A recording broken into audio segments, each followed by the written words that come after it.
Very, very good morning सगळ्यांना. आणि तुम्हाला माहिती आहे का, आज मी नाश्त्याला काय केलेलं आहे? नूडल्स केलेले आहे आणि त्याच्यानंतर दुधातली साय वगैरे काढलेली आहे. तर खरं सांगू का मित्रांनो, खरंच मला अशा गोष्टी शेअर करण्यासाठी अजिबात आवडत नाही.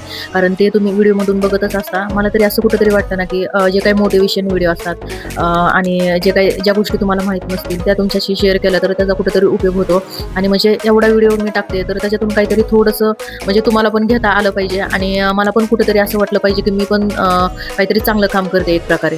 कुठेतरी आहे ना घरात थोडी शांतता व्हायला लागलेली असते, कारण रुद्र आणि ते जातात. पण त्याच्यानंतर आहे ना ही लिली एवढी मस्ती करते ना, झाडून तर मला अजिबात काढून देत नाही, कारण तिला भयंकर झाडू बरोबर खेळायला आवडतं. खरं सांगते, लिली आल्यापासून आहे ना घरात एवढं आनंदी वातावरण आहे ना, म्हणजे त्यांना तर अजिबात मांजर आवडत नाही. पण ज्यावेळेस ते कामावरून येतात ना, त्यावेळेस आहे ना पहिलं तिला बघत असतात आणि तिला आवाज मारतात, की लिली कुठे आहे ते. त्याच्यानंतर आहे ना सगळी कामं प्रॉपर करत बसू नका. म्हणजे भांडे असतील, कपडे असतील, तर त्याच्यामुळं काय होतं, एनर्जी वगैरे आपली डाऊन होते आणि एक्सरसाइज करायला आहे ना म्हणजे थकवा वगैरे जाणवू शकतो.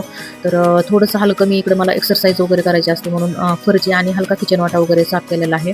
आणि त्याच्यानंतर आहे ना मग मी माझी एक्सरसाइज करायला सुरुवात करते. मी आहे ना फक्त इकडे सूर्यनमस्कार घालत असते, कारण सूर्यनमस्कार हा असा व्यायाम आहे ना, की म्हणजे तुम्हाला त्याच्यामधून आहे ना पूर्ण बॉडीची एक्सरसाइज होते. त्याच्यामुळे मी दुसरे जास्त एक्सरसाइज करत नाही. फक्त सूर्यनमस्कार डेलीचे घालायचे आणि थोडेसे 2-3 प्राणायाम आहेत ते करते. चला तर भेटूया नंतर. बाय.